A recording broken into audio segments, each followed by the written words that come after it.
दीप Sanskrit classes में आपका स्वागत है। आपने इसके पहले विसर्ग संधि के रत्वम,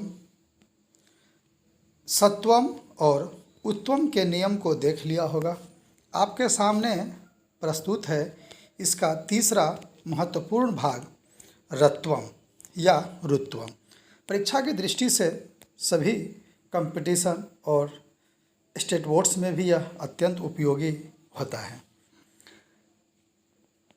इसके अंतर्गत हम लोग देखेंगे विसर्ग को र हलंत करने का नियम।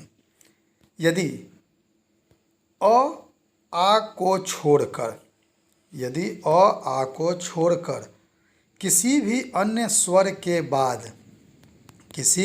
स्वर के बाद अर्थात पहले शब्द का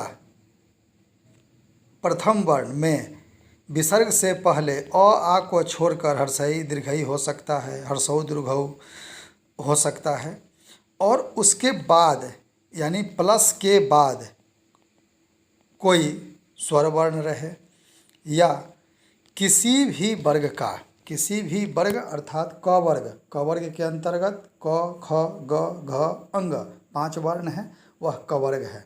वैसे ही किसी भी वर्ग का तीसरा, चौथा या पांचवा वर्ण आए, या य हलंत, र हलंत, ल हलंत, व हलंत, ह हलंत में से कोई भी वर्ण आए तो विसर्ग र हलंत में बदल जाता है, र हलंत में वह कन्वर्ट हो जाता है।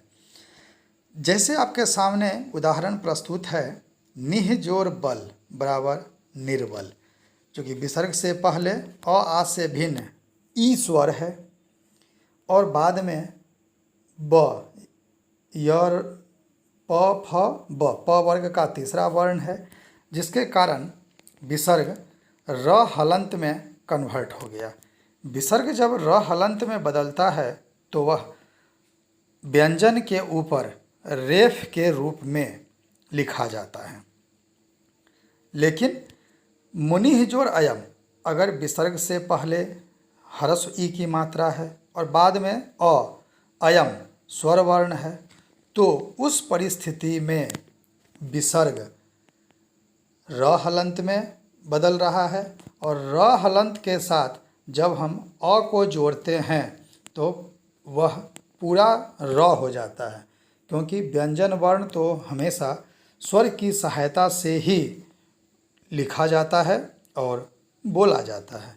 उस परिस्थिति में र की मात्रा पूरी लिखी जाएगी, र हलंत अ, और शब्द बनेगा मुनि रयम। पितुः प्लस इच्छा, विसर्ग का र प्लस ई बराबर होगा री, शब्द बनेगा पितुरिच्छा।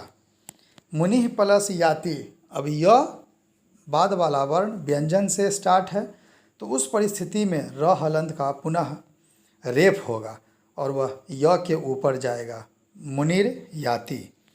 बधु प्लस ईव, ई स्वर वर्ण है तो र हलंत जोड़ ई री, शब्द बनेगा बधु रीव। कवि प्लस इक्षति, आप अगर चैनल पे नए हैं तो आप सब्सक्राइब कर लें, लाइक करें, ताकि आपको अन्य उपयोगी परीक्षा से रिलेटेड वीडियोस भी समय पर उपलब्ध हों। आपको लिंक भी नीचे दिए गए हैं, आप उन लिंक से भी महत्वपूर्ण टॉपिक्स को सीख सकते हैं। कवि प्लस इक्षति, कविरिच्छति। शिशुः प्लस हसति, शिशुर हसति। ग्लानिः प्लस भवति, ग्लानिर्भवति। गुरुः प्लस भवति, गुरुर्भवति। हरिः प्लस अस्ति बराबर हरिरस्ति। तो इस तरह आपने देख लिया कि अगर शब्द विसर्ग के बाद अगर व्यंजन है तो रेफ होगा, और अगर स्वर है तो पूर्ण स्वर में कन्वर्ट होगा। तब तक के लिए नमस्कार।